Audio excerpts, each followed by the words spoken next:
Hello বন্ধুরা, কেমন আছো তোমরা? আশা করি সুস্থ আছো, ভালো আছো। ঈশ্বরের কাছে এটাই প্রার্থনা করি যে তোমরা খুব খুব খুব ভালো থাকো, সুস্থ থাকো। ব্যাস, তো চলে এসেছি ছোট্ট একটা ভ্লগ নিয়ে। এখানে তোমাদের দাদার জন্মদিন ছিল, 29শে ফেব্রুয়ারি তোমাদের দাদার জন্মদিন, কিন্তু যেহেতু সেটা প্রত্যেক বছর আসে না, তাই মা বাংলাটা মেনেই চলে।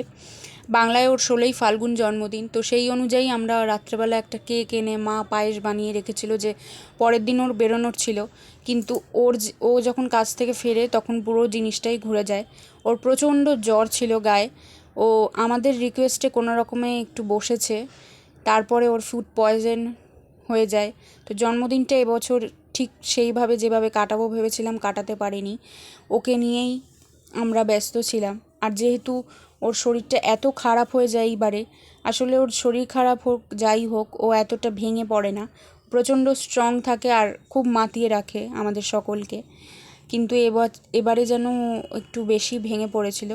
কিন্তু তার আমার অশেষ কৃপা ওর ওপরে যে ও আবার স্ট্রং হয়েছে, নিজেকে স্টেবল করতে পেরেছে। আর ঈশ্বরের কৃপাতে এখন অনেকটা বেটার আছে, অনেকটা ভালো আছে। তো আমাদের কাছে এটাই অনেক বড় পাওনা। আমাদের আর কিছু চাই না, ও সুস্থ থাকুক, ভালো থাকুক, এটাই তো আমরা চাইবো, তাই না? আর তোমরা হয়তো ভাবছো এটা কোথায়। এটা হচ্ছে মা বাপির বাড়ি। আমরা ওই ভাড়া বাড়িটা ছেড়ে দিই, আমার সেই ছোট্ট কুটিরটা ছেড়ে আমরা মা বাপির বাড়িতে চলে আসি। আসলে মা বাপির বয়স হচ্ছে অনেকটাই, ওদেরকে এরমভাবে একা রাখাটা ঠিক হবে না। আর তাছাড়া ওই ভাড়া বাড়িতে একা থেকে থেকে আমি এতটা একাকিত্বয়ে ভুগছিলাম যে প্রচণ্ড ডিপ্রেসড হয়ে যেতাম। ও তো কাজের সূত্রে বেরিয়ে যেত, মাঝে মধ্যে বাইরেও ওকে যেতে হতো।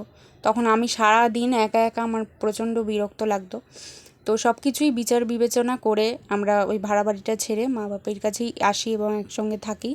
ঈশ্বরের কৃপায় বেশ একসঙ্গে ভালোই কাটাচ্ছি। আর মা বাপেও এখন অনেকটা নিশ্চিন্ত, যেহেতু আমরা কাছে চলে এসেছি। এভাবেই ভালোভাবে কাটছে। আবার দেখা হবে নতুন কোনো ভ্লগ নিয়ে।